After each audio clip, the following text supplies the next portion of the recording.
I'm talking to students from the digital marketing class. So you are aware of digital marketing, the difference to traditional marketing. So I will capture this in the first part of my presentation.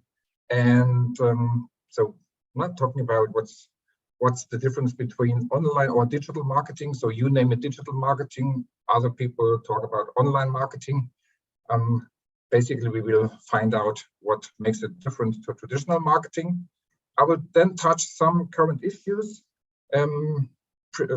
Prior to giving this class, I talked to Christiana about the topics that are being covered in the class and which are lying ahead.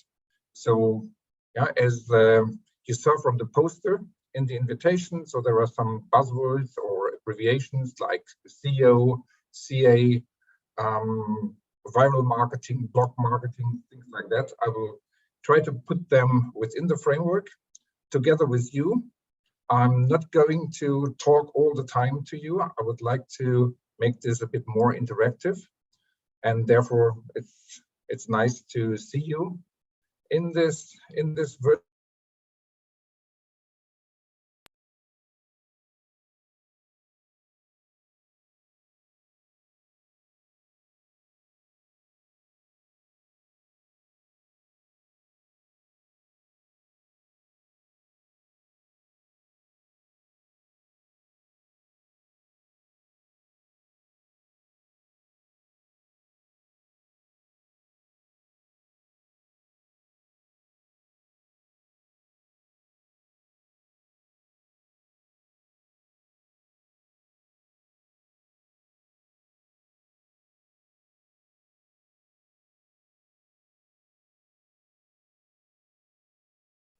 Mr. Manfred, are you still mute?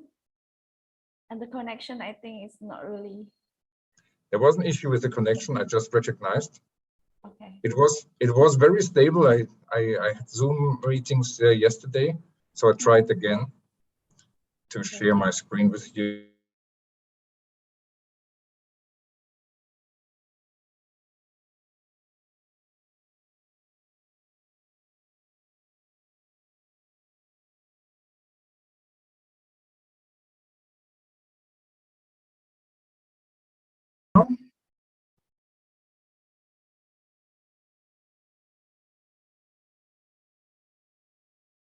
Hello. It's working again. Yeah. Yeah. Okay. I recognize that the connection is not that stable. As I said, I tested yesterday, but maybe there is a difference between business hours and in the evening. So I hope the connection will stay stable. Otherwise, I may switch to my data on the cell phone. Okay, so let's hope and continue. Okay, you see my presentation. That's fine. Yeah, what I wanted to say is I will share some results of this emotional project in the second part of my lecture. Okay, so yeah, short introduction of myself, just that you know who is talking to you. We don't need to go through all these details, but I'm a professor in business computing at the Westphalian University of Applied Sciences. And I got my PhD in computer science, so I'm a computer science person. I'm not a business. I didn't focus on business in the first run, but got my PhD in computer science, and then I focused on applications of computer science. So what can you do with technology, also in the application area of especially marketing, how to enhance marketing by IT technology.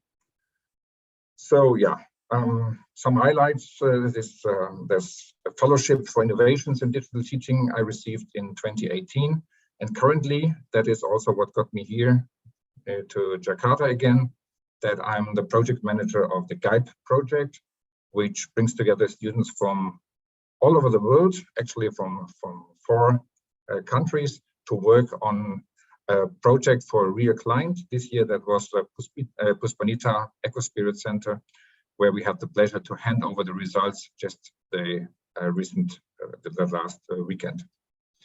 Okay, current research interest, as you see, advertising is still on the list. The emotional project, I'm focusing on semantic web again, using information technology to improve the information, the content and the density of web pages. Entrepreneurship, innovation management, these are also topics I'm dealing with. About my home university, just 2 slides, so where you find us. That's in Germany, in the center of Europe, and then in the northwest of Germany, there you find our university. And just yesterday, I recognized that there is a similarity between our both universities. And I asked our students like a quiz. So yeah, after some time, they found out that both our universities, they run 3 campuses. That is what I recognized. So we have campus in Gelsenkirchen, Bocholt, and Recklinghausen, as Atmajaya also runs 3 campuses. So that's a similarity, just a side fact. Okay, now don't waste time. So question is, are you ready for online marketing? Now we are focusing on this topic for this class. Yeah, basically when you talk about online or digital marketing, yeah, so you can also say digital marketing, online marketing.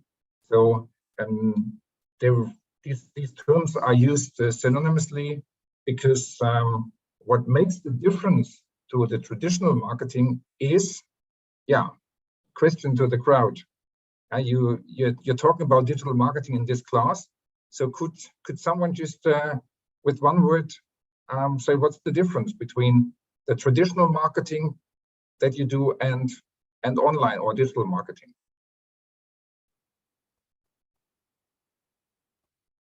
What makes the difference? Don't be shy. Just open your mic like you would do maybe in the classroom.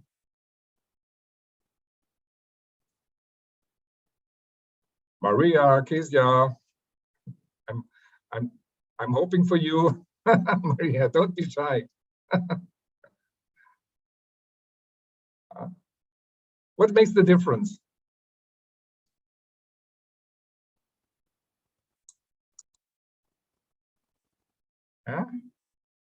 No one? The difference between traditional and the digital marketing? Okay. For me, traditional is more like you have the store, you have to hand out the flyer, and so basically you do it by yourself. Like you have to meet people to do it. But for digital marketing, even if you want to approach someone from different countries or something like that, you can just do it by phone or something like that. So I think that this difference. Yeah. It's the channel, it's the media, like you said. Yeah. So traditional marketing means everything where you have physical presence. Yeah, as you said. Yeah, distribute flyers. The local stores that you just show your storefront to the public passing by, etc. And digital marketing means that you use the digital channel, which nowadays is basically the internet. You use the internet. That's why also we call it online marketing. You use the internet to get in touch with your customer. Yeah. So in former times you sent out advertisements, letters. Yeah, you did direct marketing.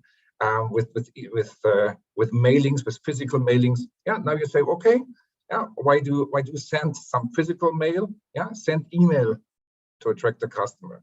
Yeah, and you put some advertisements, not just on somewhere on the wall on a display, but you put them on the wall, but online. Yeah, so on some websites. So basically, what makes the difference is that online marketing or digital marketing is just the traditional marketing, but extended to this online channel. Now, you may have recognized that I did not say it is traditional marketing over the internet only, but it is traditional marketing extended.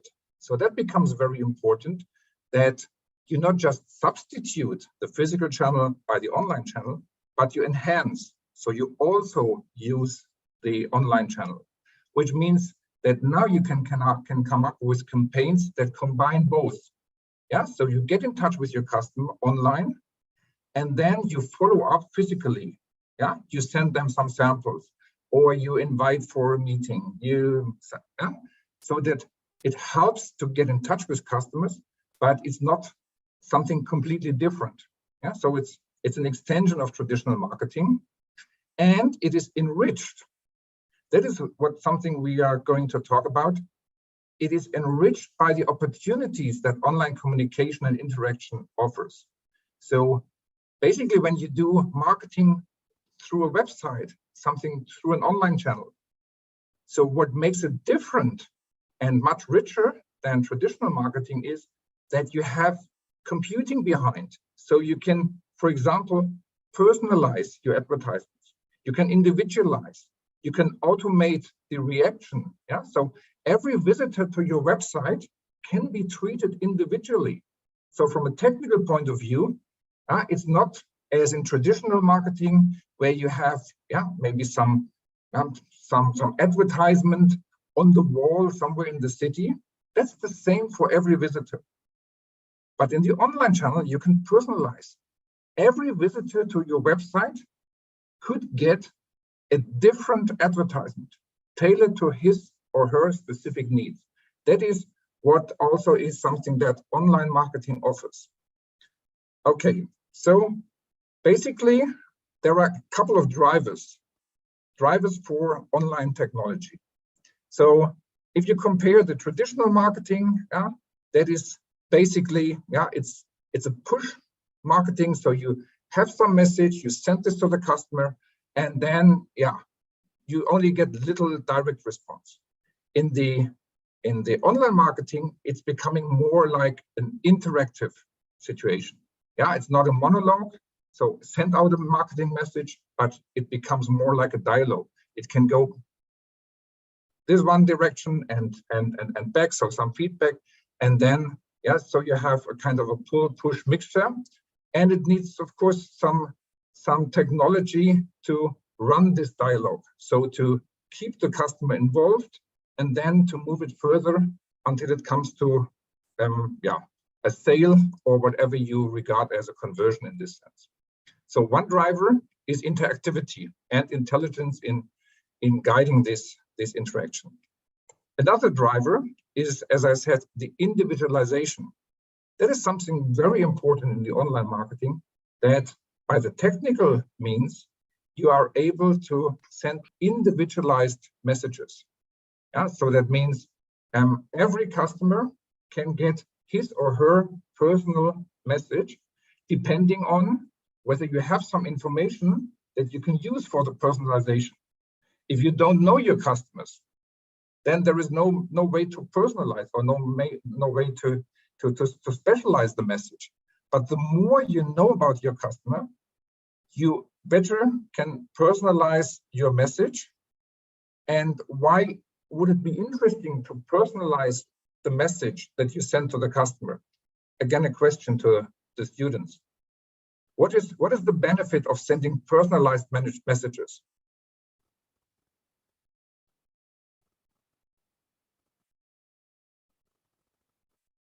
Why should we aim at that? Isn't it enough to send the same message?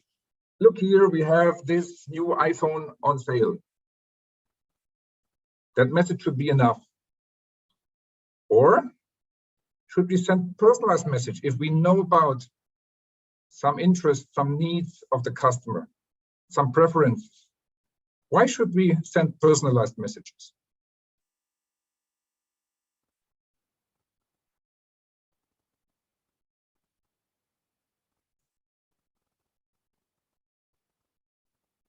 What's the benefit? So if you send a uniform message to all potential customers, for some of them, it may not be interesting. Maybe some people feel annoyed because you send them a message talking about something that they are not really in a need of, that they are not really interested in. And in contrast, if you send a personalized message, you know that someone was looking for a new iPhone, like I have to do because I cracked my iPhone on our hike over the weekend. So now I'm in need of a new iPhone. Yeah, if some advertiser would know that, yeah, they could directly approach me and send a message to me. Hey, Mr. We got to know that you crashed your iPhone. We have a special offer for you. And then I would say, oh, that's interesting. They are directly approaching me. They know something about me. Yeah, they are going to help me in what I need. So personalizing marketing messages will help to really get into the focus of the customer. So yeah, that the message is really being regarded as interesting, and the likelihood increases that the customer or the potential customer at that time is going to respond. So that is individualization, and that is possible through technology. So in the traditional marketing, you only have individualized interaction for the very high priced products. Yeah. So if you're going to buy a car, for example, yeah, then you sit down with a salesperson, and then you discuss everything, especially for your needs. Yeah, whether they can do this color, whether they can do this additional things, etc. But if you are going to buy some everyday product, there is no individualization. Yeah, you just have to get what they offer, yeah, and that's it. So individualization comes with technology, yeah, because everything is done, as we just said, through the online channel. So that is a technical channel. So there is a program behind. This program can send some information to the one customer and different information to the other customer. It's not a uniform message. Okay, then it's the integration of different channels. Yeah, that is why I said it's not just substituting traditional marketing by online channel, but it's the mixture that you can, or you need to come up with a strategy to integrate all the different channels. Yeah, so to come up with some kind of multi-channel interaction. For example, yeah, on the website you present some advertisement saying you are launching the new iPhone, blah blah blah, or the new car or whatever. And then some people see this advertisement, they show their interest because they click on the ad, then they are directed to the website. Now you have them visiting your website. It's the next step. So now on the website, you can interact much more richly. Yeah, you can have videos, you can have animation, you can have a configuration tool, so on, and you can have a form where you ask for contact details. Yeah, so you want to get to know more, then please fill in your name, fill in your email address, and then you can follow up, for example, with sales staff that then do the traditional interaction, yeah, with the customer. So then you mix different channels in order to, yeah, reach the ultimate goal. That is, yeah, what is the ultimate goal that we want to reach? I mean, we could do branding, so strengthen the brand, and then later on the customer will convert. But in the normal run, what we aim at is conversion, whatever that means. Yeah, normally it means some sales. Okay, and then, as I said, online, offline as a mixture, yeah, that allows you to design a process which mixes both, yeah, offline information, online information. So what we are going to see is that people, for example, they use online sources to evaluate, to collect information. Then, yeah, maybe they need to really have the product in their hands. That means that they have to go online, offline. Yeah, and some people do the opposite. Yeah, so you go to the store, you investigate the product, and then later on you buy online. Yeah? So all of these approaches, they also come with some challenges, yeah, because what does it mean to the local stores if they do not sell, if they just demonstrate the products? Yeah, you can touch, you can see, you can get to know more about the products. Maybe you get some consultancy by the local sales staff, and then you say, well, okay, I will think about, and you go home and then you order online. So there's also some challenge coming up with the mixture, so that you have an online channel to buy something on, and you have the offline channel, and that you have a kind of a cannibalization between these two channels.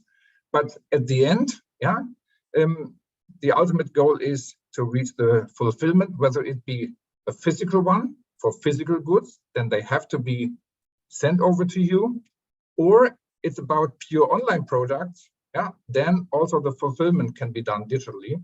Yeah, so that means, yeah, some services, digital products like music, video, information of any kind. Okay, so these are the drivers, and then I would touch some aspects that only come into the game because we are doing this online. So one thing, I talked to Christiana, so in the first run for this presentation, we were saying, okay, SEO is on your list. Okay, let's talk about SEO. Yeah? SEO means search engine optimization. Why is that important? If you look at yourself, how do you get to know about products? Yeah? What are you going to do? Are you going to enter a URL in your browser of the company that sells these products? Or how are you looking for some offers, for example, for an iPhone or for some services or whatever? Yeah. Normally you use a search engine. Yeah. When we talk about, oh, there is an A missing, sorry. Search. Yeah, please. Normally when we talk about any search engine, yeah, that basically means, mostly it means Google. Yeah? There are other search engines around, but Google is by far the most important. And the products and services that Google offers, yeah, they are kind of yeah, the most popular and kind of a standard. But other search engine offer similar approaches. Search engine optimization in general is nothing specifically targeted to Google. It's a general approach. And what does it mean? If you go to the word, it means something that you optimize something for a search engine. So if you think about how do you get to know about products, services, etc., you use a search engine. You type in some search term.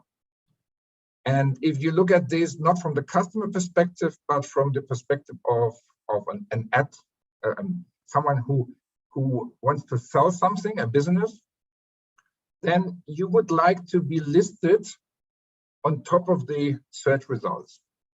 So there is this famous golden triangle. There have been some studies carried out quite a time ago. Lots of material, empirical studies that, yeah, show all the same. Well, where you focus on the website, yeah, when you do some search, and then in the upper left corner, yeah, so the first listings that you see, these listings get the highest attraction. Of course, when your company is only listed on the second page, yeah, you have only very little chances that the person searching is really going to click on that link and to visit your website. Yeah? So the goal is to be listed top. And a search engine, yeah, once you enter a search term to a search engine like Google, what they want to do is they want to deliver the best matching answer to your search. How can you convince the search engine that you really have the best answer to what the client is searching for or the customer is searching for? Well, in the first days, yeah, you just put some keywords in your website and you were hoping that these keywords match the search term. Yeah? But of course, that you can do massively flooding your website with lots of keywords. And so after some time, it became clear that this is open to manipulation. This is not really giving those results that you want to. So basically, what then search engines came up with is algorithms that analyze your website and that try to find out what you are talking about on the website. What is really the content? And then to evaluate how well will that fit with the needs of the person who is searching. So SEO means basically making the content of your website available to this algorithm. That is what SEO, one part of SEO, the on-page optimization is about. Why is that important? Yeah, because if you look at result page of Google, yeah, then there are studies that say that the majority of the traffic, of the clicks, where one user is going to click, comes from the natural, or as we call it, organic listings. So what the search engine computes, yeah, so the result of your search. On a result page of Google, you also see some advertisements that the advertiser pays for. That is a different thing. We are talking about this in a few minutes also. But SEO is much more important because the majority of the clicks goes to these search results. Okay, so SEO is about optimizing your back page so that the algorithm from Google can analyze, evaluate, and then hopefully select your website, the link to your website, as one of the top search results. Yeah, so if you look for some term and then you want to be listed on the natural or organic listings, and the right-hand side with the advertisement that Google places there, these are paid results. So the advertiser has to pay for not for being listed there, but basically then to pay once a user clicks on these advertisements. Okay, so the task is to optimize your website. And as we are talking about online or on-page and off-page advertisements or optimization, sorry. Yeah, so let's first focus on on-page optimization. Yeah, that means that that's everything that you can do on your website. It's not, I mean, you can do something directly when you start developing your website. You can use tools, plugins, frameworks when you develop the website that help you with making it accessible to search engines. But in general, it needs some deep technical understanding, and it's something that you should not do once, but you have to have constantly to revise whether it's still working, because Google changes the parameter. Google changes what they pay attention to, for the very simple reason that if they would put it constant, then people would try to manipulate to find workarounds to let their websites rank higher once they know the details of the algorithm. So the Google PageRank algorithm that is behind that uses a lot of parameters. Some are disclosed so that developers can use them in doing SEO. Some are kept secret in order to play around and not let the bad guys, who want to manipulate, don't let them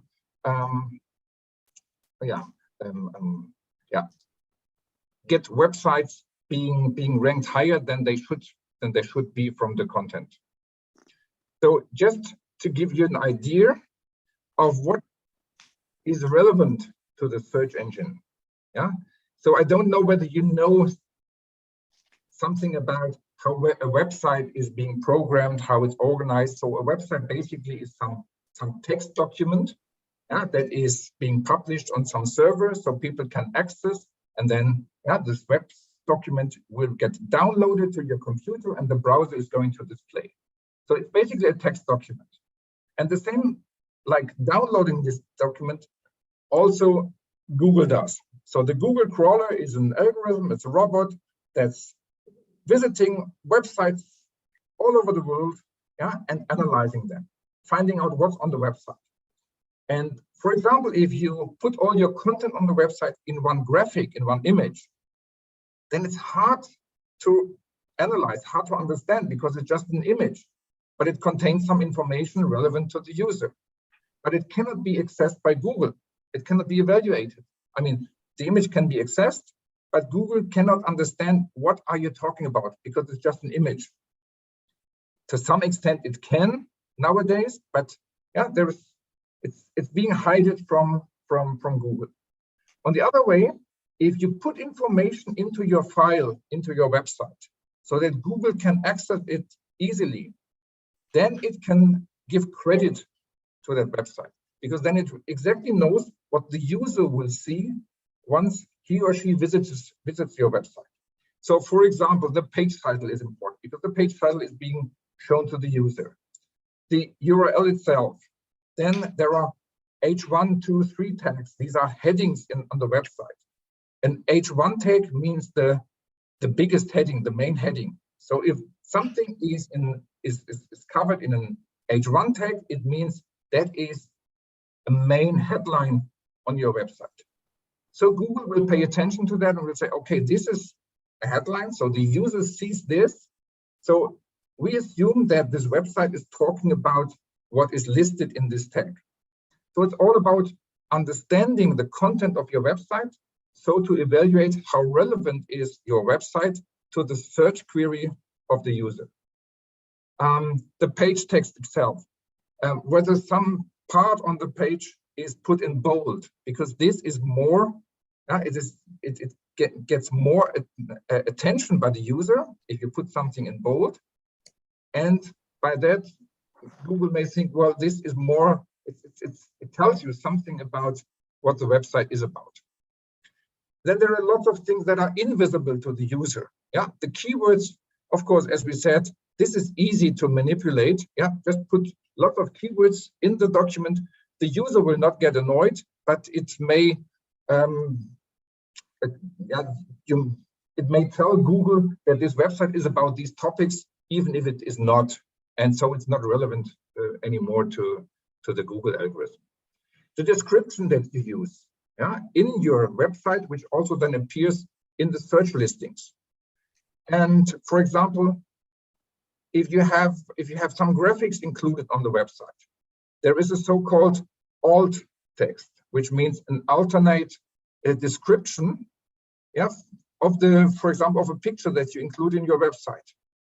So some web engineers, they don't pay attention to that, because they assume this image will be available and it will be displayed. So now if you talk to a SEO specialist, he will tell you, please fill out the alt tag for several reasons. For people who have problems to properly access a website, who need a screen reader, then this alt text will also be important. But also it's important for Google, because in the alt text, that is what you see if the picture or the image is still loading, then you see this text. Normally you don't see it at all because it's so fast. But this text can be evaluated to give some information to Google what this image contains. Because in order to understand an image, to really analyze an image, what it is about, this is not that easy. If it's a text element, then it's much more easy for Google to understand. So this is about basically what SEO is about. It's a technical thing as regards the on-page optimization. But there is also the off-page optimization. And this is even more important. You can optimize your web page yourself. You can use tools that help you with that. But okay, that makes easily accessible the content of your website. But it does not really help you to get up in the listings. So because, as I said, Google evaluates the different search results, which is more important, which is more relevant to the user.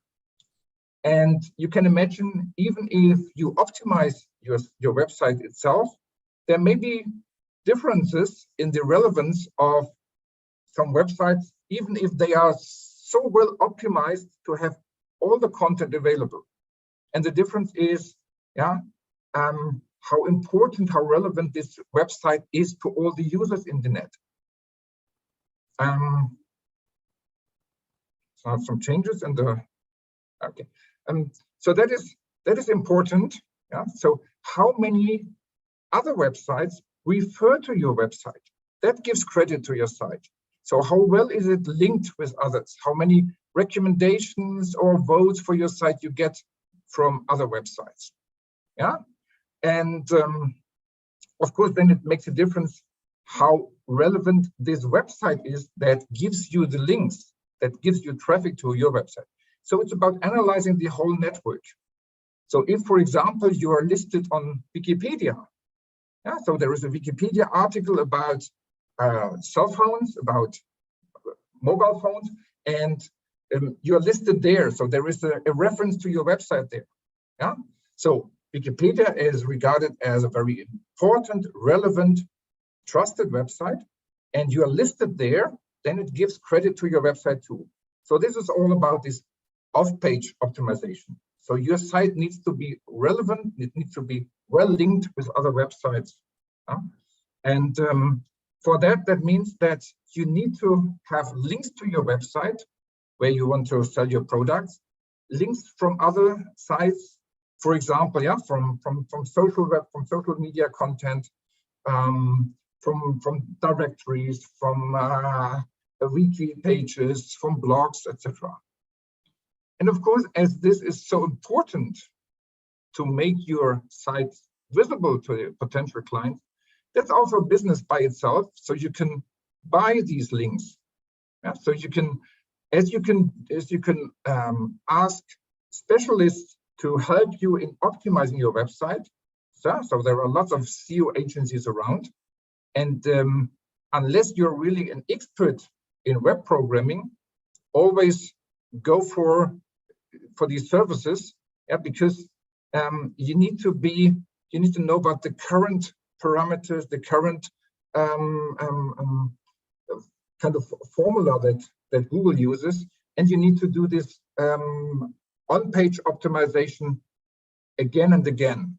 Yeah. So in one of my classes, we also studied what happens if you optimize your website and then you just wait over time. And of course, then you fall down in the search results because others are optimizing their websites too. So it's an ongoing competition. So you have to keep your website current, and that's why you should ask for support from people that focus on this. And as I said, you can buy links for this. Yeah. Okay. Benefits of search engine optimization is that you reach a huge. You can reach out to a huge volume of potential customers, and if you optimize your website, then it becomes more attractive to the search engine. The crawler will visit it more often, and you're listed in the search results. So the likeliness that people click on your link is being increased by this optimization. Okay, this is about search engine optimization, but there is a different part of optimizing or of using the search engines for promoting your business. So of course you need, if you really rely on your online business, for example, if you have a pure online business running, no physical presence, no storefront, nothing, so you're depending on web visitors coming to your website, then of course it's a must to be listed as a relevant answer to search queries. So therefore, you need to do search engine optimization.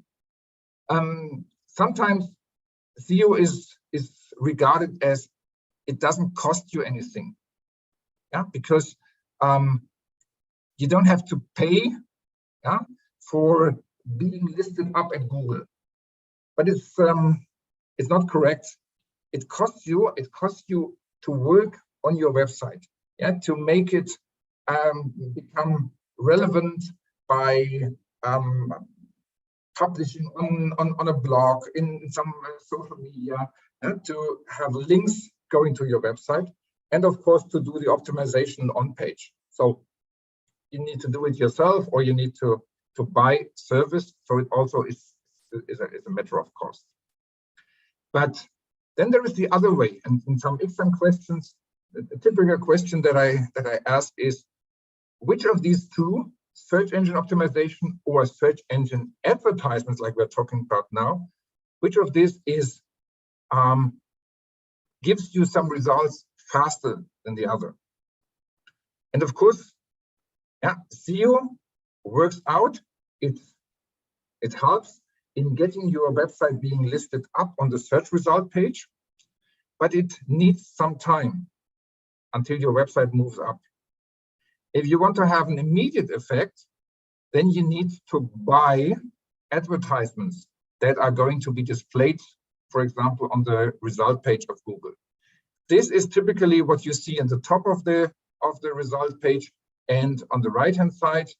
Yeah, so yeah, it's marked sponsored links or paid advertisements. So these ads you see there, someone pays for. Someone pays for these advertisements, like you pay for an advertising in the newspaper. But the different thing to paying for an advertisement in a newspaper is that you do not have to pay for being published. You only pay once someone is clicking on the advertisement.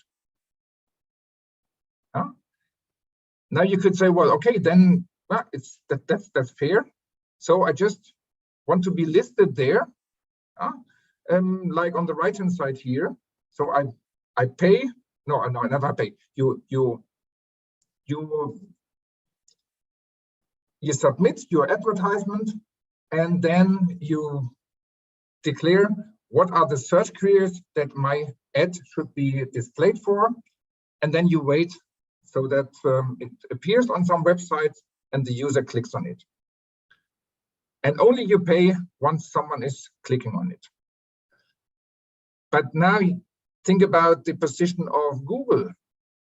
So Google has no interest in publishing your advertisement if at the end no one is going to click on it, because they only earn money if someone clicks on the advertisement.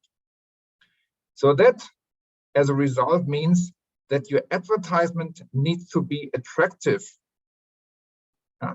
And this is also something that you need to build up over time, so that the ratio of people seeing the advertisement and then clicking on them, that this ratio needs to demonstrate some value. If it's too low, there is no interest for Google to display your advertisement. Yeah, this is also something that you have to develop over time, so that your advertisement is attracting some number of clicks, so that Google earns money with publishing your advertisement. So this is the business of search engine advertising, SEA. Yeah, so that means that you really advertise, you design advertisements, like all you see here, these typical Google advertisements with a headline and then some content and then a URL, a link to the site itself. Okay, there are different formats of these advertisements. They can be video advertisements, they can be just this typical text ad that you see in the left up corner. That's a typical text font that you have on various result pages, but it could be any type. Okay, and also these advertisements may not only appear on the search result page of Google itself, but Google may be included in other websites And then also these AdWords may come up on these hosting websites. These are all parameters you can organize in your dashboard with Google, where you say, well, I want to be displayed here and there. You can also start some targeting. You say, okay, I only want to be displayed for visitors from my country or from my region. Yeah? This leads to the targeting issue we will touch later. Okay, so it may appear in other search pages, and even in Google's content network, yeah, it may appear. And there is a counterpart of this AdWords program that I briefly explained. So yeah, running advertisements, and then you have to pay per click, that is PPC. Yeah, so the payment scheme is you pay only once it's clicked. But what you also can do is, if you run your own website, you can include Google to display some advertisements. And if then someone clicks on these advertisements, you will earn money. Okay, but don't expect too much. Yeah? So in fact, yeah, if you include, yeah, so you give traffic to Google, basically, you have a website talking about well, something, information about partying in Jakarta, something interesting to some people. So then it's the currency in this business is popularity, is traffic. Yeah, so your website is really of high value if it attracts lots of visitors. You can even sell websites, yeah, and then you get paid by the popularity of the website, by the traffic it attracts.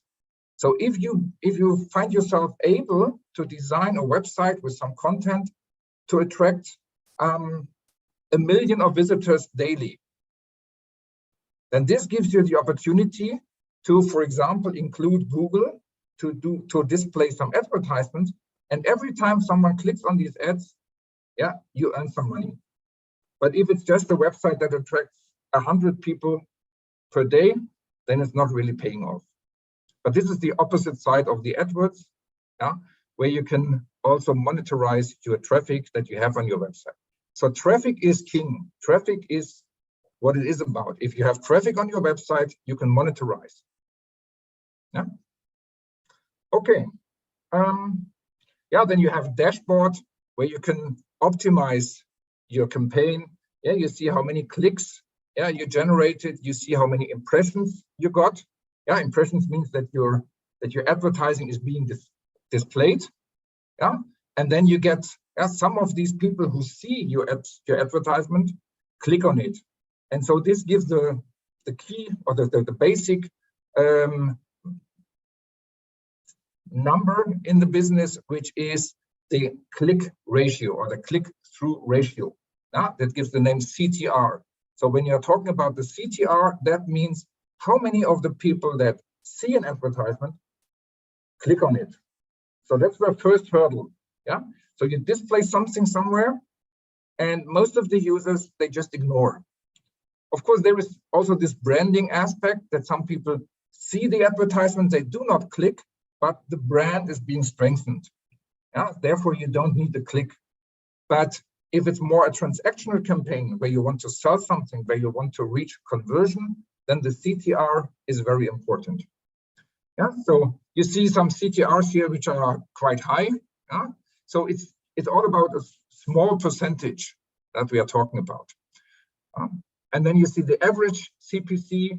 Yeah, so you can optimize your campaign. Yeah, the keywords that you use for the campaign, that your average CPC will be within some limits. Okay. And then what over the time you see happening is that in this new marketplace, you may be interested in having very specific traffic to your website. So the question is, do you want to pay for every user that clicks on your advertisement and that comes to your page, even if he or she is not going to convert? Yeah, that means, for example, you run your advertisement with only asking for one keyword. you say iPhone. Whenever someone searches for iPhone, I want to have my advertisement being displayed. Then, of course, that's a very popular keyword, so there's much of competition. And if someone clicks on your advertisement, then yeah, it's quite unspecific. What does he want? Does he want to buy a new iPhone? Is he looking for repair? Is he looking to sell the iPhone? Is he doing some research, not even interested in buying? So then it becomes more interesting to go for long tail keywords. Basically, that means to have a long search term, very specific. For example, iPhone 13, which parameters, and privately available, and blah, blah, blah. Yeah, then you specify, you have a long tail, you specify very precisely what traffic you are looking for. And then if someone comes and searches for something which matches with your search term, then your advertising will be displayed. And then you have a good chance to, if someone clicks on your advertisement, so you have to pay, then you have a good chance that this person is really converting. Yeah, because his search term matches very well with what you target your advertisement for. So if that happens, yeah, then you have to pay, of course, for the click, but you may come out with a higher conversion rate. That's the second key value. That is the ratio, how many of your website visitors will finally convert. Convert means will finally become customers. They do some sale, yeah, or yeah, they order something. So that is what you aim at. Yeah? So when it's coming to develop a SEA campaign, yeah, then you will end up with a long list of keywords, meaning different variations, but mostly long-term. So a few years ago, a company, or it was a training institution, education institution in the private sector, they asked me to have a look at their advertising campaigns on Google AdWords. And I did some consultancy for them, so I got access to their AdWords account. And it's quite common that you have, in this AdWords account, you have 1,000 of keywords, because the keyword itself doesn't cost you anything. You only give a variation of combinations of the different keywords, so that you want to get traffic if someone searches for exactly what you are looking for. Yeah, so you have to maintain your inventory, all these keywords that you address, to get traffic then to your website. So this is about using search engines for advertising. Then, of course, there are other means of advertising on the web. Yeah? I will touch a few. So blog marketing, yeah? So that also gives traffic that is relevant for SEO. Yeah? But yeah, it feeds the public with information. Yeah? And of course, it helps promoting your websites. Yeah? Normally, it's quite inexpensive to set this up. Yeah? It gives traffic to for the search engine, and yeah, so it helps in improving the off-page optimization of your search engine, and it's a very lightweight, easy to implement tool to get traffic to your website and to strengthen the brand. Then, yeah, so that's some ideas how you can start with it. I think I have an eye on the time, but we are fine still. Yeah, so it's just about talking about your business, talking about, and let other people share this information. That can be done, of course, in social networks, and it can be done, if you run your own blog that people subscribe to. It's just feeding the public with information, being present. Because if you need to do online marketing, that means you need to be visible in the web. No one is passing at on the street, at your storefront. No one will ever visit your shop, if you do not promote it on the web. There there is no other chance than become visible, because through search engines, someone expresses what he or she is searching for and then be listed, or your advertisement being displayed, or someone is interested in some topic like what can I do, how to repair my iPhone. There is a blog that talks about what you can do, is it worth doing this, and then be part of the community, gain reputation, so that it's not at the first place regarded as pure advertisement, but as really giving solutions to the client, and therefore then get traffic on your website and reach conversions. Okay, this blog marketing. Then of course there is the traditional advertisement on any high traffic website. So some websites, I don't know which website is the most popular in Indonesia, so that people massively visit this website. So that gains a lot of traffic. So you would like to have some banner, some advertisement being displayed there. This is the classic means of advertising, as you do in the offline world, like on a newspaper. You order some advertisement, say, well, there is a daily newspaper, and next week I want to run a campaign from Monday to Friday. I want to have some graphics that I get from my graphics designer, nicely arranged. I want this to be printed in the newspaper. And then you pay by the size of that display, of this advertisement. And also you pay according to the number of people that will see your advertisement. Of course, if that newspaper is being published 100,000 copies, it may be more expensive than just 10,000 copies. But it reaches more potential customers. So that makes sense. So then there are a couple of standardized layouts, standardized sizes for these online advertisements, so-called banners. They have some names like half-size banner, full-size banner, the skyscraper, etc. So these are all standardized by the IAB, the International Advertising Bureau. And so these are the classical banner ads. And what then we have to look at, and now we're getting closer to the project that I want to present, is the key numbers about effectiveness in this business. For example, if you display some advertisement, for example, assume that there are 500,000 advertisements being shown on some web page. So you order for 500,000 displays. Then if you do traditional advertising, not on the search engine, according to the search engine, I mentioned that you pay per click. Only once your advertisement is being clicked, then you pay to Google.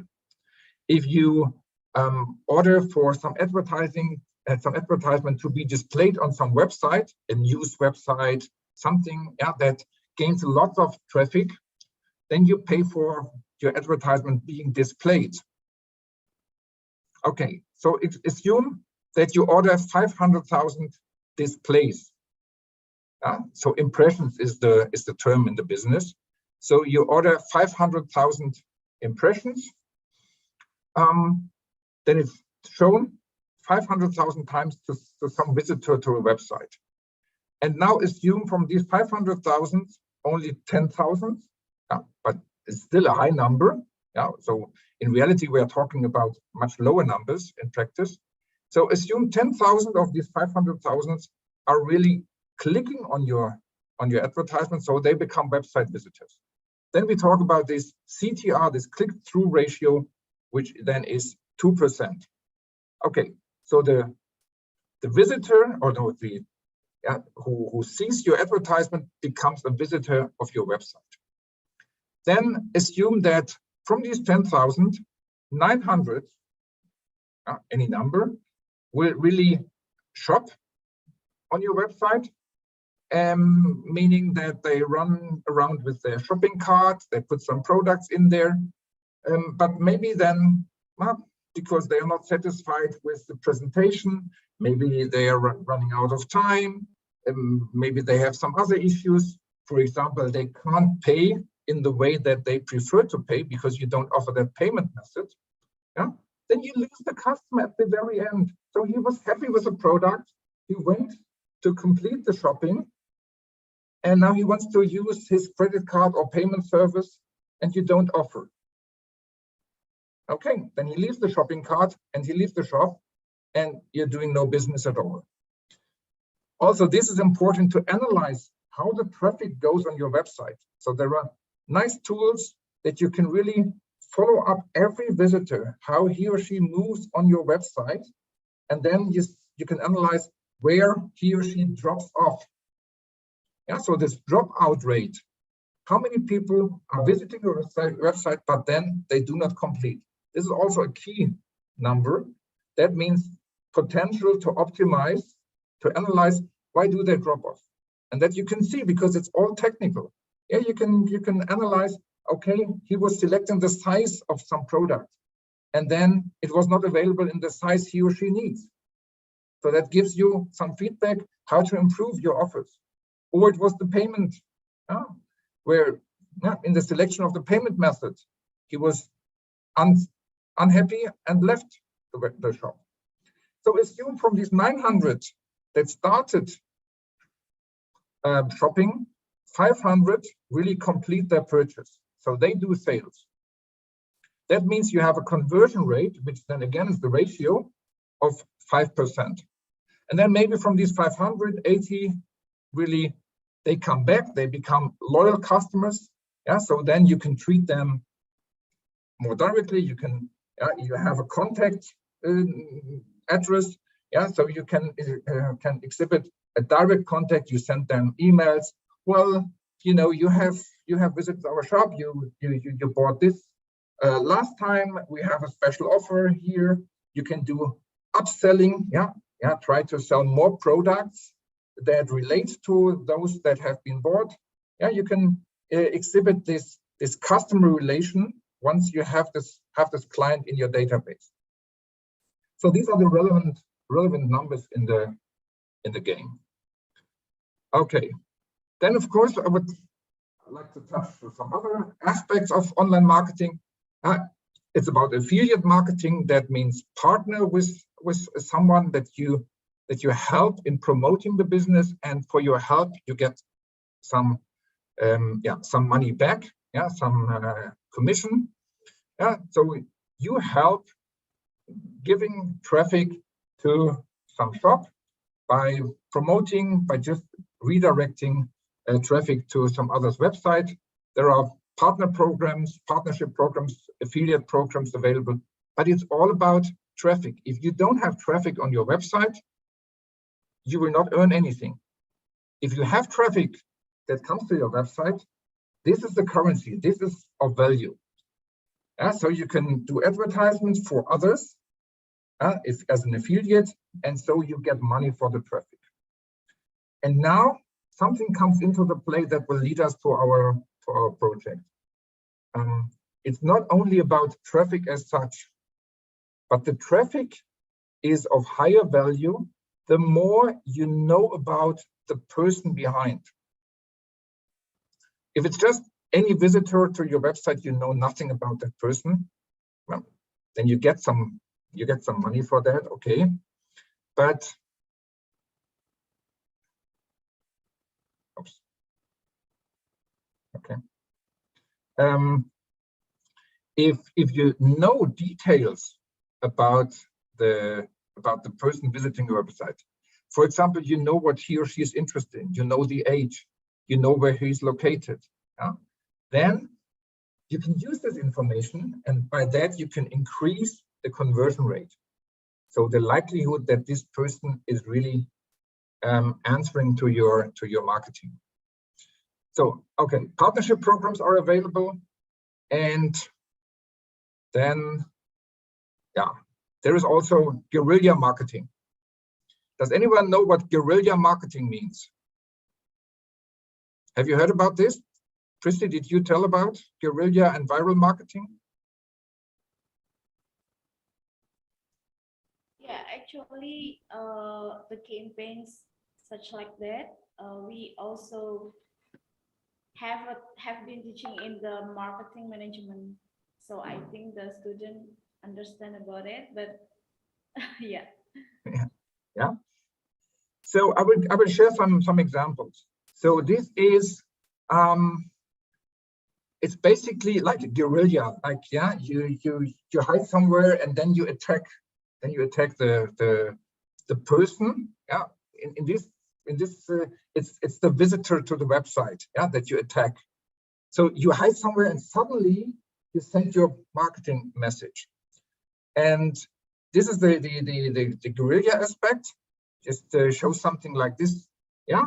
So this is advertisement somewhere you would not expect, and it really gains attraction. Whether people then will later on visit that, or whether they can, so whether it's strengthening the brand, that's a different story. But it's really by guerrilla marketing you aim at increasing the attention, so everyone will see this. Yeah, so you get lots of attention to this advertisement. Yeah, Mr. Proper. Yeah, so you have the crossing. The one is nicely white. Yeah, so people say, oh, okay, this is the washing powder, and so yeah, you strengthen the brand and it gains attraction. That is what guerrilla marketing means. Yeah, so there is this escape route sign, and you put something aside to that. People go, what's that? Yeah, okay. It's about this X deodorant things. Or yeah, a parking lot for Jeep. Because you don't need to care about the stairs. You just park your car there because this is a car that you can do this with. This is about guerrilla marketing. And there is also viral marketing. Now, what is the idea? I mean, this relates together. So guerrilla means it gains attraction, and viral addresses a different point. So viral means that, like a virus, we have to talk so much about virus, but it's exactly the same principle. The virus spreads by itself within the network. So viral marketing means that you initiate this campaign, you put something on the web, and you trust that users will tell others about, because it's so interesting. It's something special. It's mouth-to-mouth advertisement, and you don't have to pay for that. So it's for free. Yeah, if you put some advertisement somewhere on the social network and it's gaining attraction, it's something that you haven't seen before. If you do it again and again, then no one will really spread this. But for the first time, people will send this, will share the link within the community. So it's marketing that you don't have to pay for the traffic. If it's well done, if it's really surprising, if it's really interesting and people like to share, then it's very cost effective.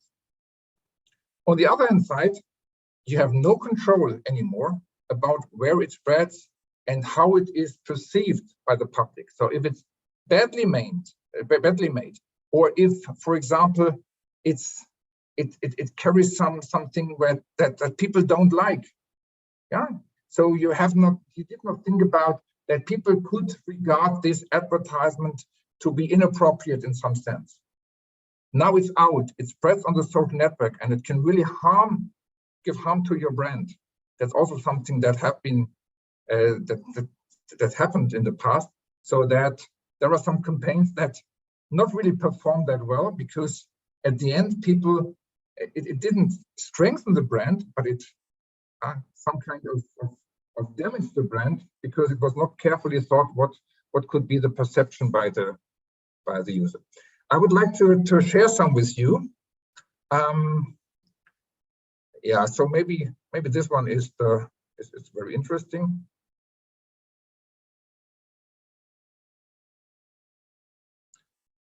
Oops.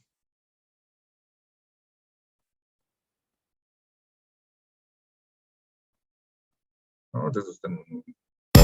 In many countries, DHL has more locations, more vehicles, and more employees. That's why DHL is faster. However, to communicate this with a classic advertising campaign is expensive. So why couldn't the competitors advertise for DHL?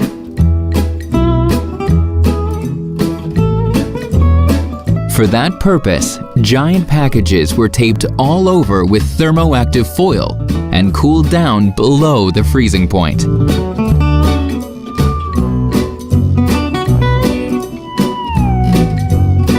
In this way, the competitors picked up a black package that transformed back at temperatures above freezing and delivered the message in the most beautiful colors to addresses in the city that were not that easy to find. After all, they were paid reasonably.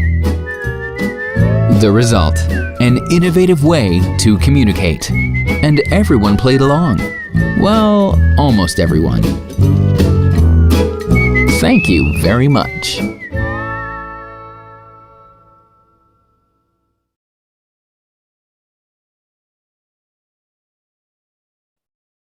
So back to the presentation. Okay.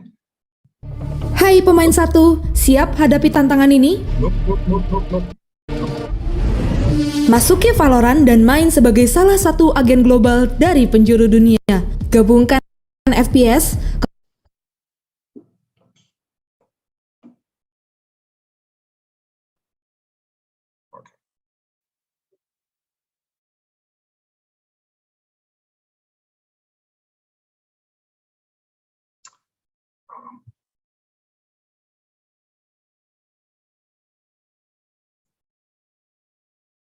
Sorry.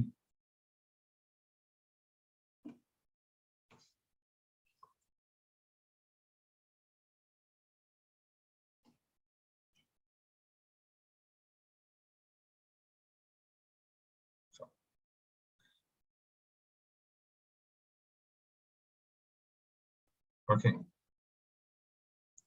So basically, did you get the video? Yeah. Okay. So I have some further links here.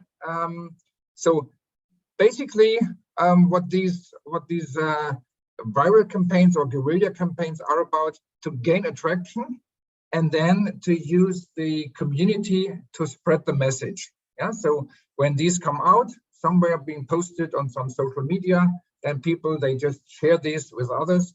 So it gains attraction and it becomes a very efficient means of advertising. So these are some issues, some methods, some approaches to do marketing, advertising using the online network. Yeah, using the internet to communicate to the client. Also using the social network so that messages are being spread in the community. Using the individualization, yeah, because you analyze the information that you get about the traffic, that you can use analyzation of the search terms, etc. So this is all in the online network. So summarizing this part, yeah, that means that, as I mentioned before, online marketing does not only mean to use the online channel, but also to combine online and offline marketing, online and offline communication. So there are some areas we touched, others we do not touch so much in this presentation. So search marketing, yeah, we went to in more detail because I learned that this is anyway on your list of topics to be dealt with in your class. Yeah, so it's search engine optimization and the advertising. Yeah, it's pay-per-click, paid search, pay-per-click. You only pay once the advertisement is being clicked. Online public relations, so reaching out to the community, strengthening the brand. Online partnership, we have talked about affiliate marketing, there are different variations of partnership in online marketing, yeah, sponsorship, co-branding of entire websites, etc. Then, of course, all these offline communication will play a role once you have a contact with your client or with your partner in the communication, so that you can do some direct mailing, that you can also do offline communication to strengthen your online brand. Yeah, so you can do some merchandising or some giveaways that carry the brand, so that later on people will visit the website, and so you get traffic into the online by using offline communication. But okay, in the current situation, there is not so much happening in the offline, so online is currently really very much important. Then social media marketing is of great importance, yeah, because it gives some trust to your campaign, and it can use the viral aspect within the community. Email marketing is a completely different story, because all we were talking about is a kind of pull marketing. So the user itself pulls the information. You visit the website, so you pull this information. Yeah?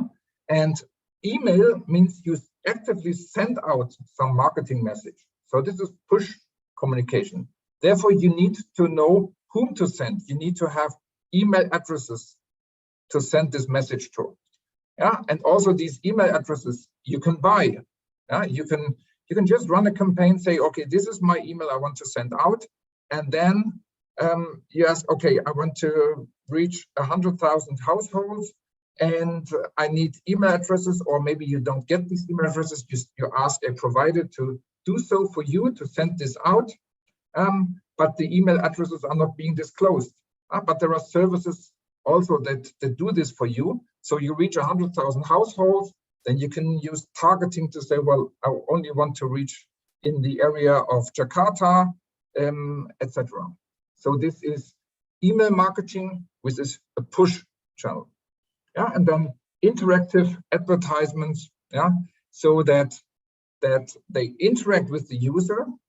And for example, you see behavioral targeting as a term here. This leads to the project we have done, that you take into account the behavior of the user when targeting your advertisement. So what do you know about the user? What interests does he or she have?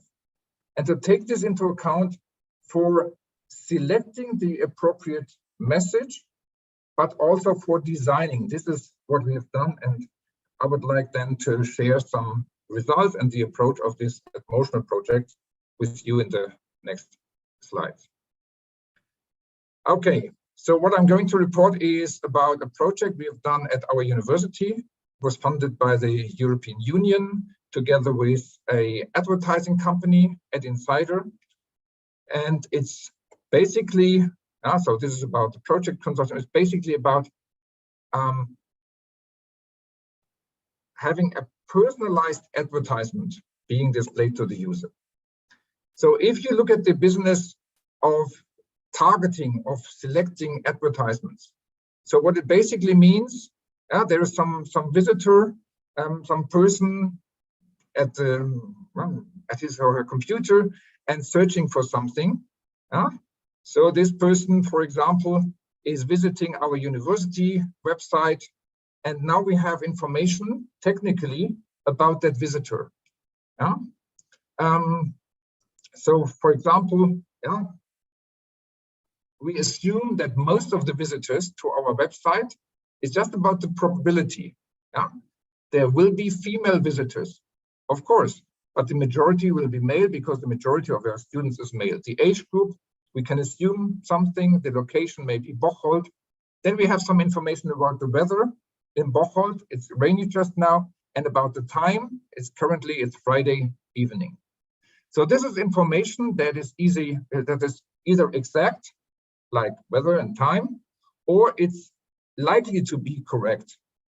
So it's all about, you don't have correct, you don't have definitely correct information, but you have some probabilities of what may be the case. And from that, for example, that user visits a dating site.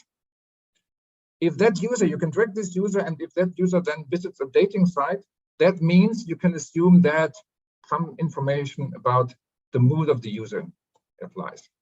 Then he's checking out some videos on YouTube. So more likely he is interested in music. So you gain information about the user while you track him or her on the web. And then he visits some website of some conference here. Now the question is, this website carries some part to display an advertisement. So now the question is, which advertisement do you put there to make the best out of the situation? And therefore, our system tries to analyze all the information we have available to select an advertisement from our database. So basically, the consumer uses the browser and accesses the web server, and there are publishers behind that run advertising campaigns.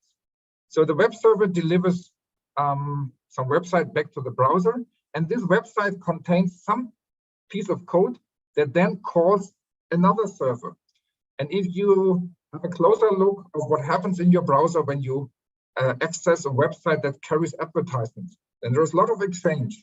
It's not just loading the page itself, but after that has been loaded, other pages, other resources from the web are loaded, like the advertisement. So the browser then calls for an ad server, and this ad server has the only purpose to deliver some advertisement to be displayed on the website. And this ad server accesses a database. There are all the different advertisements ready prepared, so the ad server can deliver the advertisement back to the browser. For example, Logitech, McDonald's campaign, whatever. If the size matches with the requirements, then this advertisement is being sent back. So the question is, which of these advertisements to select? And this is where our project at Motional comes into the play, to help the ad server to select the advertisement which is most likely then to generate conversions. Okay, in this case, it delivers some advertisement for a music group, and also with some text. And this text, in our case, is also generated by the system. So also the generation of this message pays attention to what we know about the user. Okay, and then this advertisement is being displayed in the browser. That's how it works. Okay, just a very quick overview about these payment schemes in online advertising, because that's become important. So in early days, you had the cost per time, you pay for a time period. That's not really interesting anymore. More interesting is the CPM, so the cost per mille, the cost per 1,000 impressions. So you pay for your advertising being displayed. And the other side, it's the cost per click. That is, you pay every time, but only if there is a click on the advertisement. For example, 70 cents for each click on some specific ad.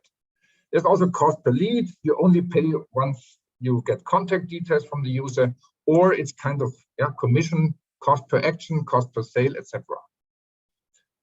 Okay, so of course the advertisers, they like to only pay if something happens which is of value for them. So CPM, just pay for impression, it's not really that interesting, except for branding campaigns where you want to reach out to a high number of visitors. But of course, they would prefer only to pay per action, only pay for the advertising if some action happens. Then you can easily calculate the performance of the advertising campaign. Okay, so to understand what this project is about, you need to understand what the business is about. So how what are the different interests? So a publisher, that is someone who runs a website. This person gets traffic. So he promotes his website, a news page, or have some video content or some well-demanded information about partying in Jakarta, whatever. You set up a website. There are huge websites with lots of traffic. So there is some interest of the publishers. They have the traffic and they want to get money for the traffic. On the other hand side, you have the advertisers.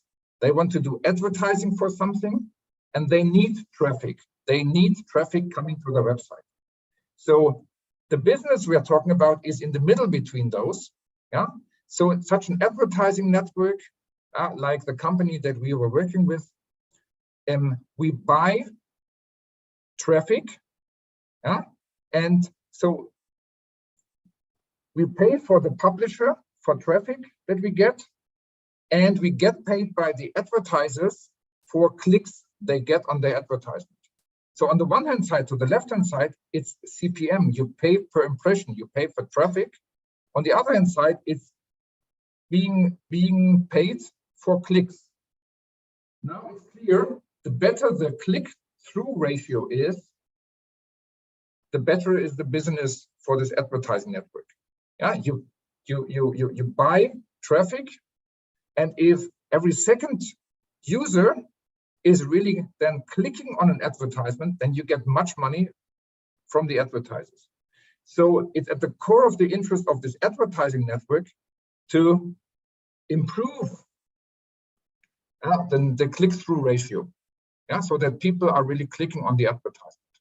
Now, when you're clicking on the advertisement, you click on the ad if it's relevant to you, if you want to know more about the product, if what the advertising tells you, and ask for more information. You want to explore what really is the story behind, what is the offering. So it must be relevant and attractive. So traffic for money here, and then you give the traffic to the advertisers and we get paid by the advertisers. So the challenge is to select and to target the available advertising campaigns, so the inventory, all these different advertisements, in a way to maximize the resulting clicks, or leads and sales, but normally it's paid by clicks.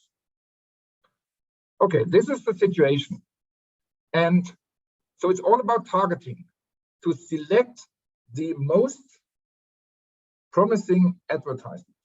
And in the business and also in the literature, you find different targeting methods.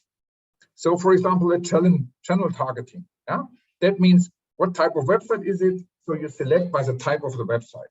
So in this case, this is a conference website, so you may include some advertisement for a scientific magazine. By keyword, you find some keywords on the website, and you have some advertising, some advertisement that also uses this keyword, for example, a brand name, then deliver this. Then geographic targeting, about the location. So the user, you know the location of the user, then some advertisement about some local business. Contextual advertising. So this is quite challenging. You analyze the context in which the advertisement is being displayed. So the content, the context is some conference website. So it relates to the conference that you need to get there. So it's about something about flights or hotels that can be advertised on the website. Then it's behavioral advertisement, behavioral targeting. That means, what do you know about the user, the preferences? You can take this into account, for example, then sell concert tickets.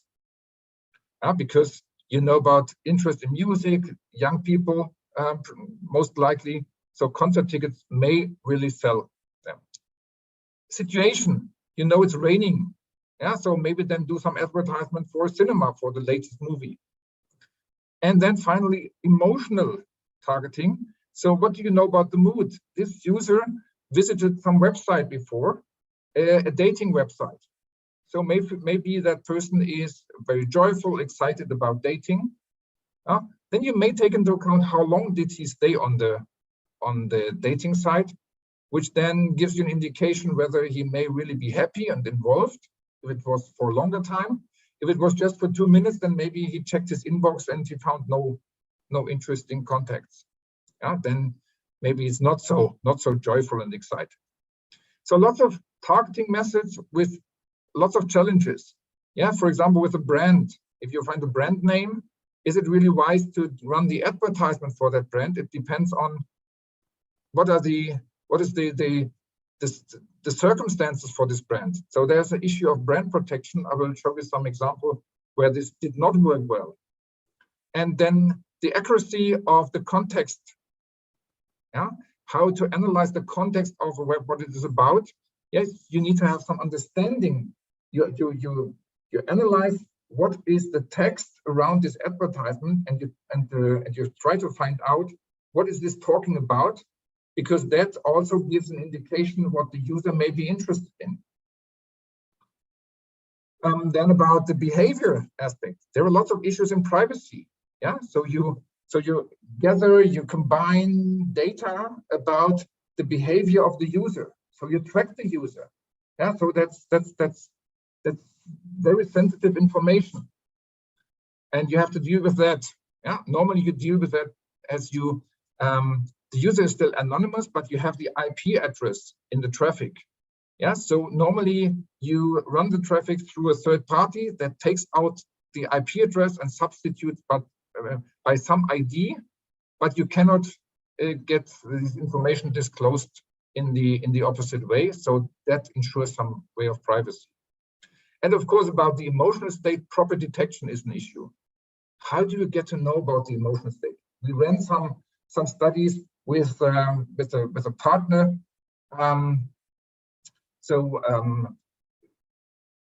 Giving some advertisements to people that were monitored in the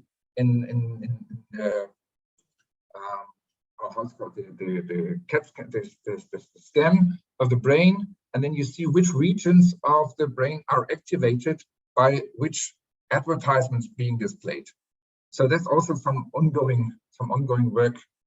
And the aim of the project was to combine all the available sources for a most effective targeting. Okay, how did we do that? So here are some examples of the challenge with this contextual targeting. For example, there is some news page so talking about a teacher hit by car outside Green School somewhere, and so this article talks about a Toyota car was involved. Would you like to have your advertisement for Toyota being displayed there? So if you don't, it may give you some bad results, because this may damage the brand.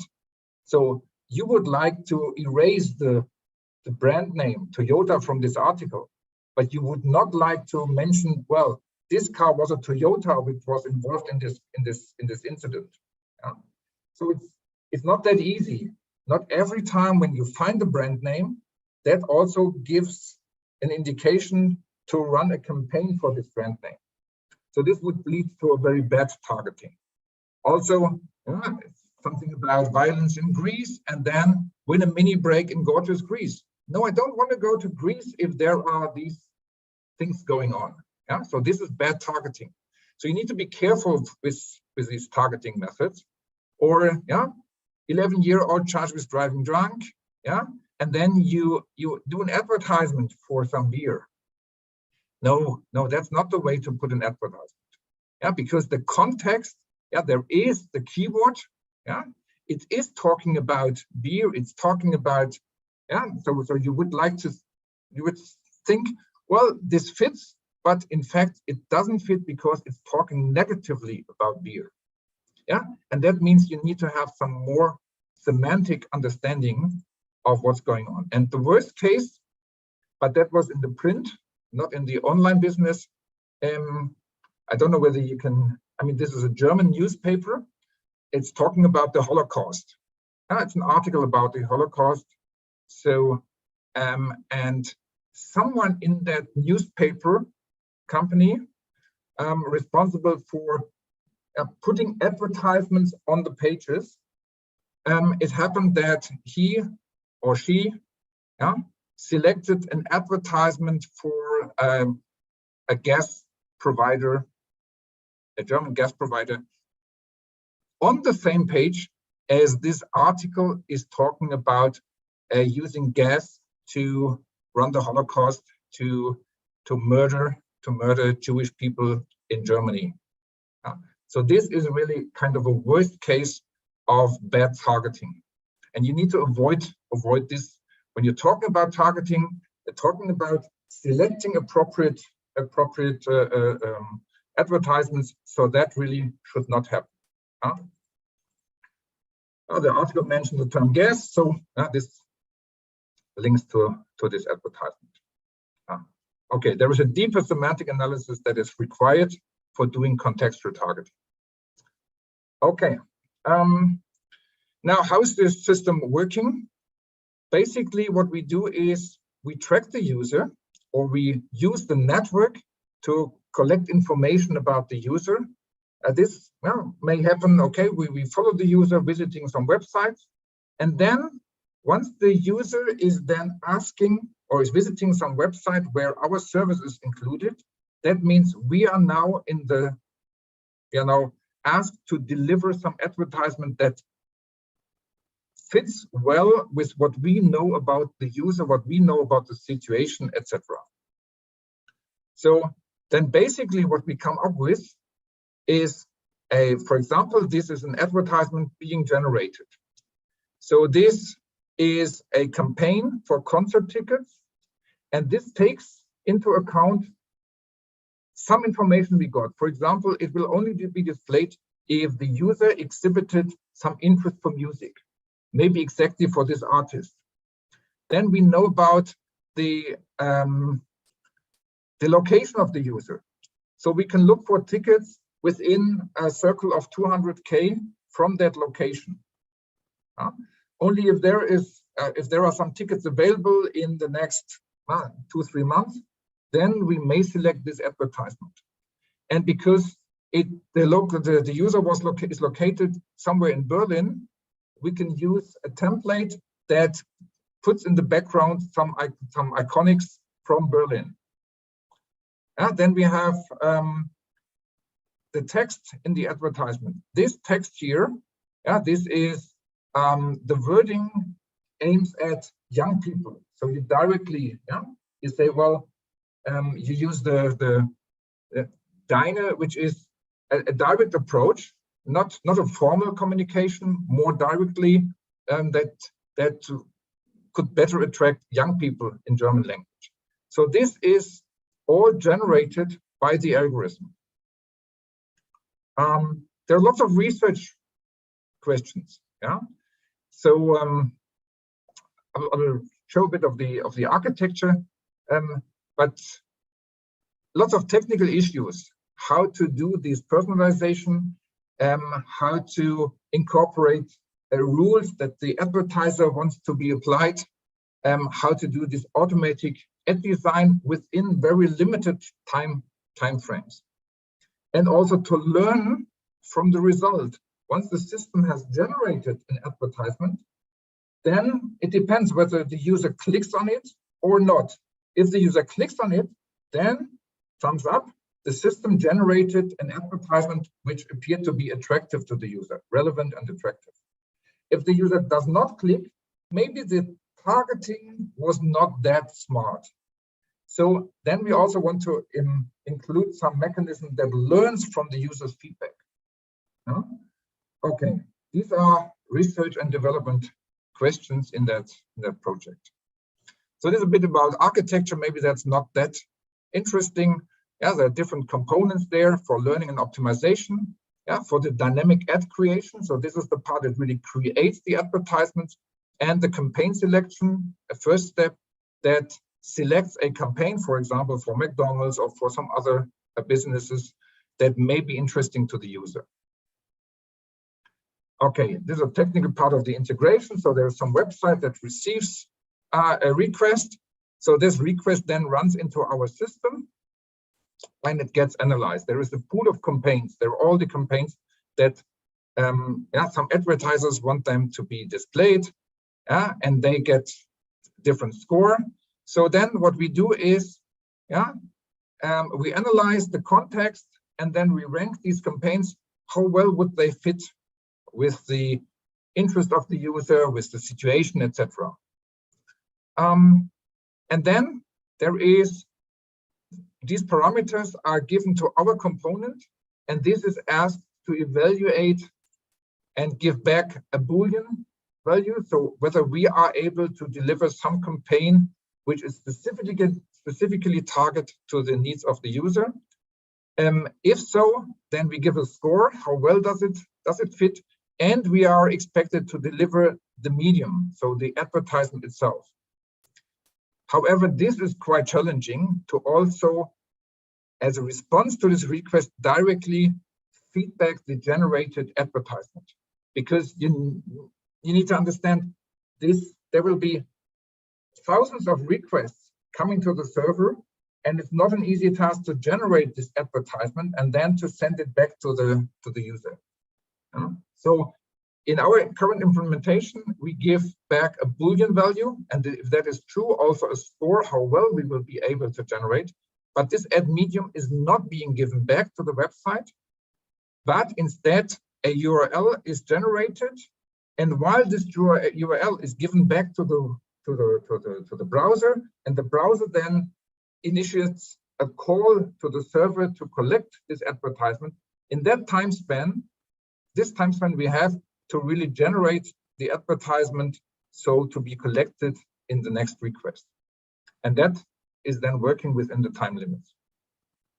And then probably there is some advertisement being generated, for example, for this event agency, like I demonstrated before, for a concert in the nearby, some nearby location. And this is then sent to the HTML site, to the web browser. Okay, this is the internal architecture. I will skip that. It's interesting to know about all the parameters that we use. There are more parameters that are currently active. Of course, there are technical parameters. So what we know about the link that is coming to our site, about the request. There may be some campaigns already listed or blacklisted within the request. But then more interesting information about the user that we have collected. Age group. Of course, it's not an exact information because we don't know the user. We cannot identify the user. It's an anonymous visitor to a website. But because we were tracking him or her, and because we know about the typical users on some websites, therefore we can derive an assumption that the user most likely belongs to some age group. Most likely is male. This is all about probabilities. So maybe some users, they get a not well-targeted advertisement. We cannot avoid this. But the majority of the users get nicely targeted advertisement, and that is what counts. User emotion, user ID. If we have, from the tracking, we have the ID, but it's not the IP address. It's just to link the different information that we get on different sites about the sex, about the weather, etc. Also, there are parameters for sexual orientation, for example, that can be collected, and maybe that's interesting for some campaigns who want to target on that. So, then the question is, how do we process all this information in order to select an advertisement? And therefore, we have developed a tool for the campaign management where the user, which is the advertiser, can develop rules for their campaigns to be displayed. For example, here's a campaign for McDonald's, and then you say, well, the targeting, I say the user sex, should be male for some. You have many advertisements in there, but for some advertising, male, and some age group, etc., that are included. And so we have a tool with which you can target, you can add the criteria, and what it results in is a so-called, it's an XML document for those who are a bit more interested in the technology. So this is generated by this tool, and this, it contains the rule that will be applied to select the advertisement. Yeah, so it talks about, yeah, that exactly the user sex, and something about being a vegetarian. I mean, you can evaluate this, but only if you have some information. So normally you don't know whether the user is a vegetarian, but if he or she has visited a website where with a clear profile that 95% of the users are vegetarians, because it's only talking about vegetarian recipes, then we set this flag and it can be used by other campaigns then. Oh, okay, here are some sample campaigns. Yeah, for example, yeah, this is this is a Happy Meal campaign for McDonald's, and then yeah, the text is being generated whether it's these are for kids, and this is just a general one offering the breakfast at McDonald's, or something about Grönemeyer, the artist. Yeah, so this is, the user is located around Cologne. So we have the template in the background showing the dome of Cologne, and then always the same head of the artist in that picture. So this is Berlin. So then you have a generated text here. Grönemeyer live in Berlin. Get one of the last tickets. Yeah, and this is, for example, the user has been in a dating site. So this is with your new love. Go to Grönemeyer, then come to Cologne and get your last ticket. So it's an individualized advertisement, and this is the general one if you don't have any precise information, or about the BMW cars, the same, that you select from different advertisements replying to the information we got. Yeah, then there's a learning component. Of course, I mentioned to learn from the performance. And so we also offer advertisers to be flexible in the generation of the advertisements. For example, which of these advertisements, these they carry the same text and the same picture, but the arrangement is different. So for example, the layout of the ad, it may be that the right one is more attractive, it gains more attention. We don't know, but we allow the advertiser to declare flexibility. Then our system is playing around, and one request gets the left one request gets the right one, and then we monitor the performance. And then we learn that, for example, putting the text up to the to the image, above the image, then this may be more attractive. So the system also is able to learn some abstract rules from the advertisements being delivered. So as I said, there is a need for some technical workaround with the generation of the advertisement. So we got 2 billion ad deliveries per month on the ad server. So we only get some share of the traffic. Most of the traffic is dealt with the standard ad server. Only if it's promising, then our server comes into the play. So that means that we have to have 1,000 ad deliveries per second. And normally in the business, you are allowed to spend 30 milliseconds from receiving the request and delivering the advertisement. Now we need 10 milliseconds in the general ad server and 10 milliseconds for selecting the campaign. So there is 10 milliseconds left for our part in the game. And normally within 10 milliseconds, you can't generate, with this transaction load, you can't generate the advertisement, because this is technically it's a bit challenging. Therefore, as I said, we send back the URL and we make sure that when the request comes to collect the advertisement, then it is ready to pick up on our server. So this is the overall architecture. So it's quite complex. It's a complex system, and that is what we developed in this project. And I think that yeah, there is a paper on this that we have published. There's a website, and I think that concludes my presentation. Just in time, but I would be happy to answer questions if there are any, or contact me. And you'll find contact details here. Sorry for this technical issues somewhere in this presentation, but I hope you got some interesting input. And Christiana, I hope I was able to contribute to your class to deliver some interesting aspects, and I'm happy to receive any questions if there are any. Thank you. Terima kasih. Okay, thank you for the presentation, Mr. Manfred Meyer. We still have a little bit time to maybe there is any question from the student.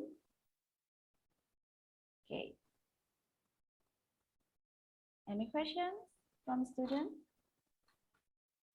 And please raise the hand.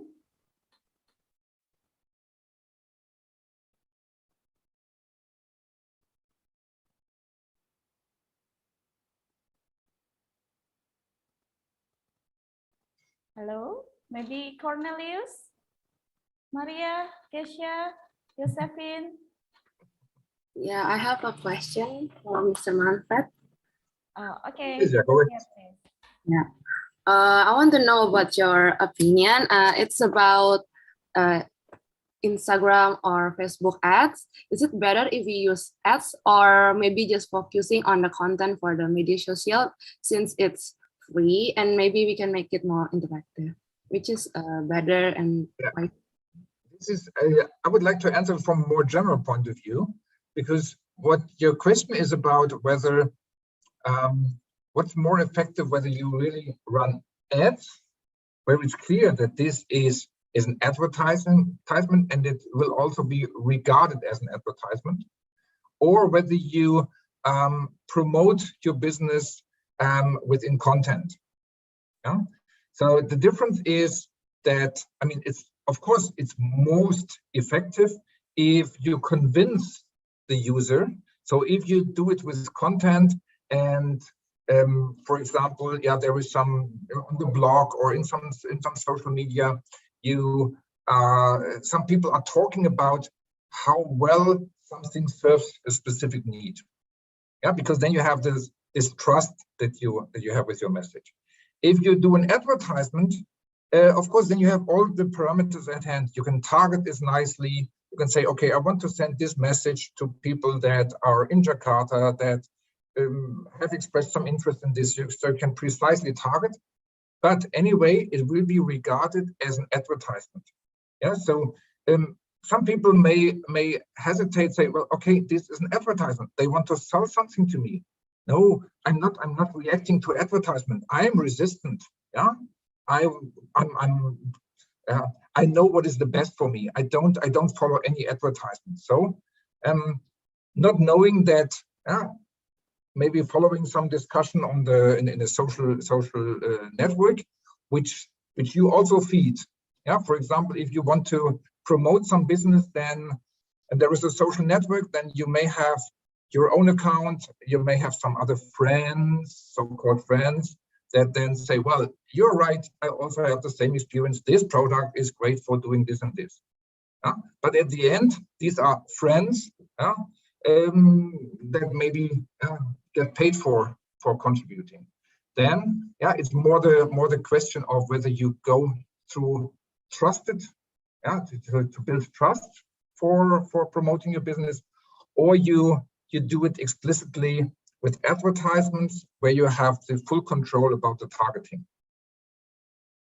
Yeah. So, and your question was about Facebook ads or just promote in the social in the discussion. That's exactly how it's technically done. Yeah. So the Facebook ads, you can specifically target them. Yeah. You can say whom you want to reach. But anyway, it's an advertisement. It will be regarded as an advertisement then. Thank you.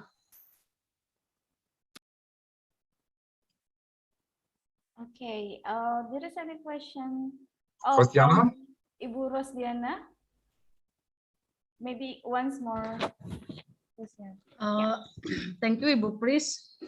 Thank you, Manfred.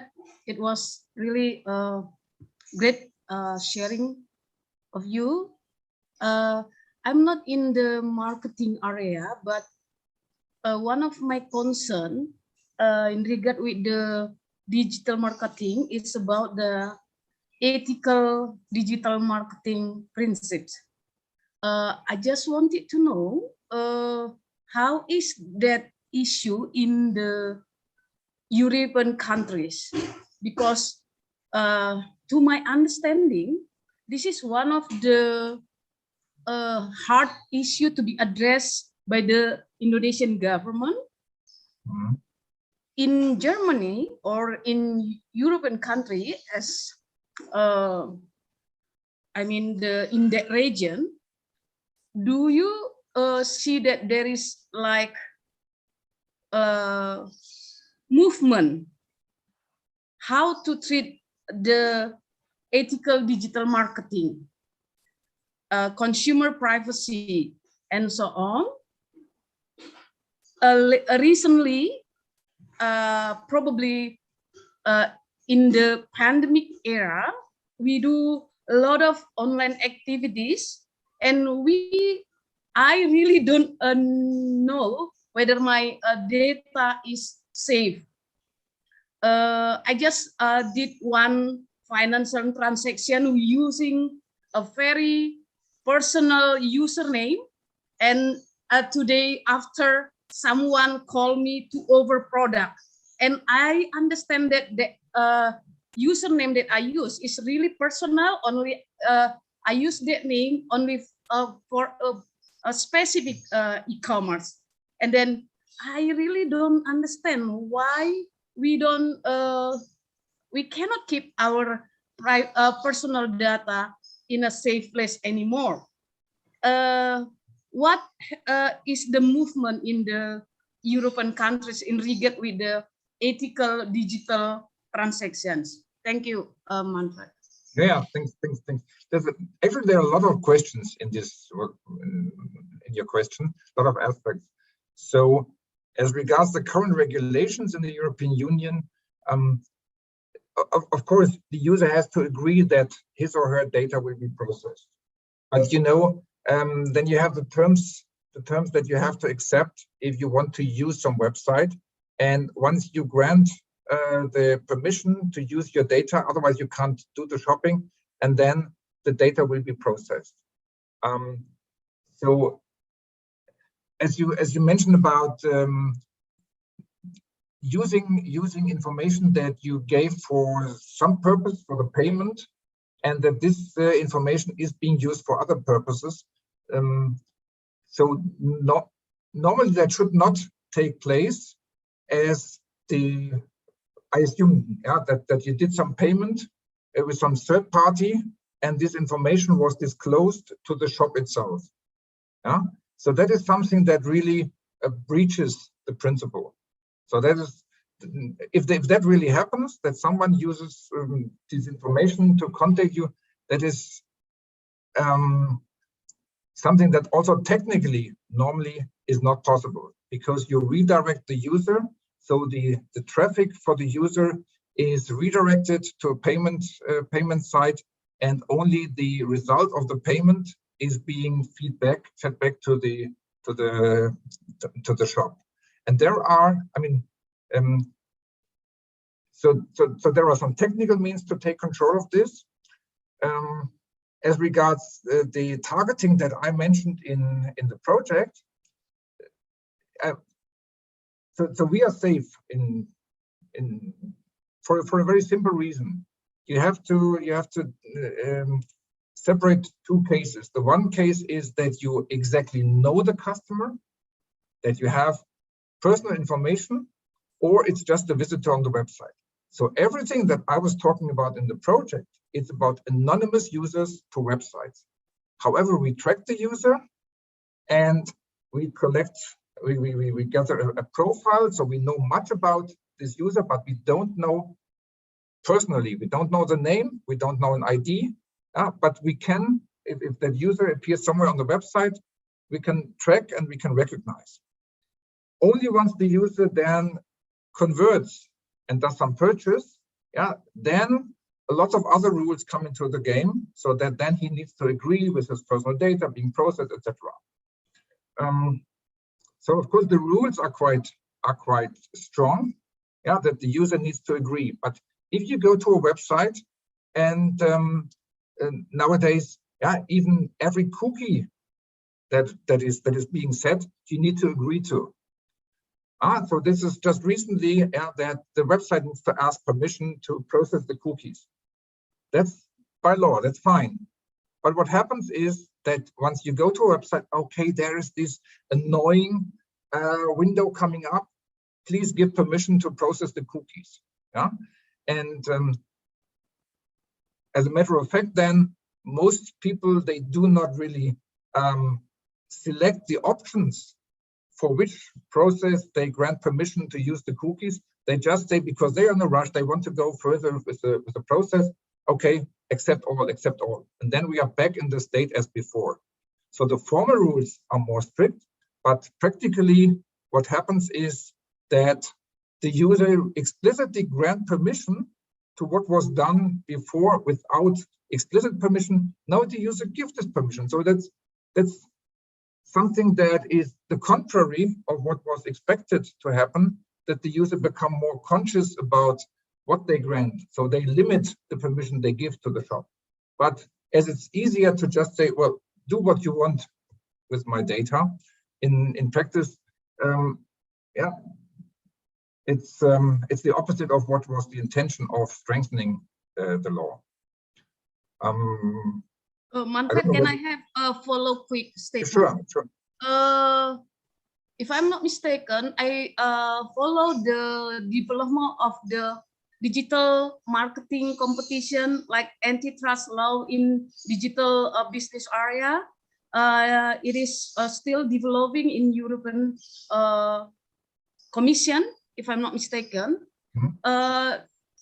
Do you think, or do they include that a clause or a section to be included in that DIMA law, if I'm not mistaken, but something related to address fair competition in digital business? Whether in European countries that issue include in the law. If it is include, and I think it will be good, because one of the issues about the digital marketing, we don't know with whom we compete. We don't know who are our real competitor and so on.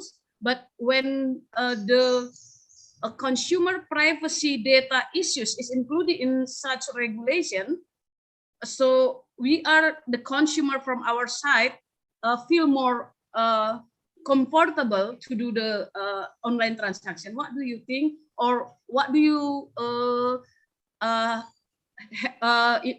get from the digital competition issues in European countries or European Commission's law? As regards the discussion with the European Commission and the European Parliament also being involved, I don't know the latest step, but there is ongoing initiative to raise transparency of how the data are being processed.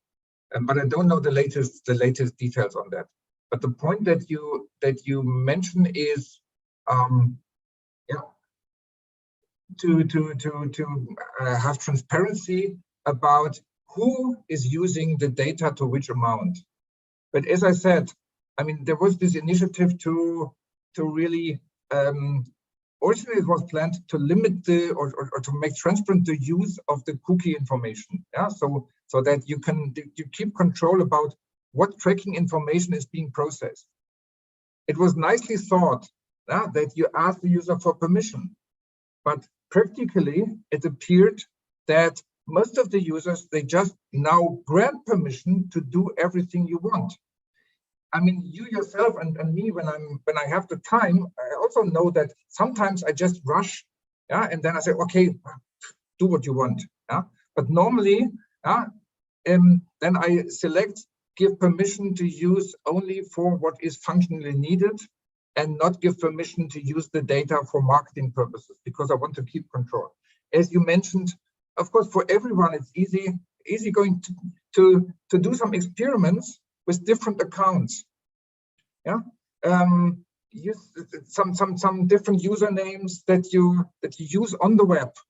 I mean, then also use different browsers, different computers to make this complete. But then you see where the data you enter somewhere here, where they come back to you, because as you said, then there is some retargeting, as it's called. Yeah, so that the advertiser collects information, interest, and then actively responds to you with offerings that may fit with your needs.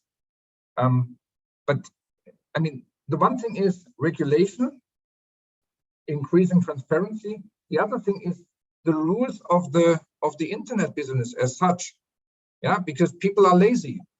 Yeah, who of you you all accept the terms and conditions of Apple for using their services, some websites that you use. Yeah, and then you have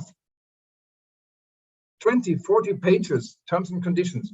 Yeah, I mean, if you use Facebook, yeah, there was this thing ongoing with a new terms and conditions. When I canceled, I do no longer use Facebook from that time on.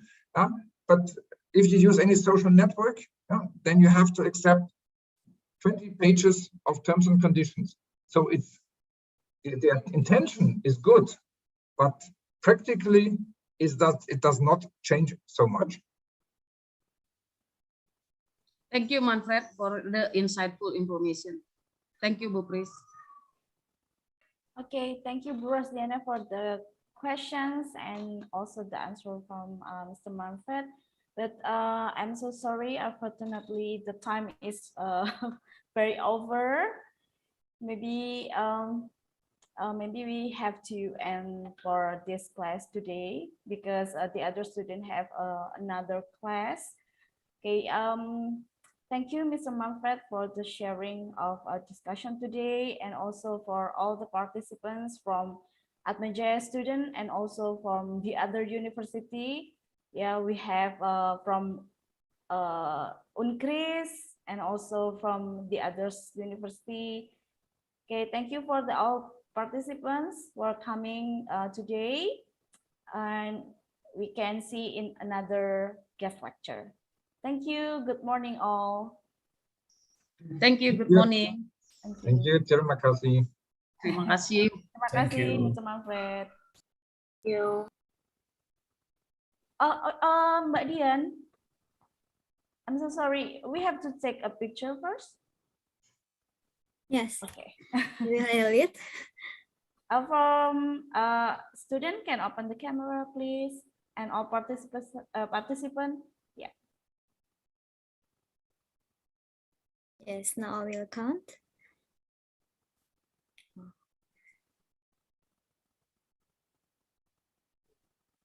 One, two, three. And the last slide. 1, 2, 3.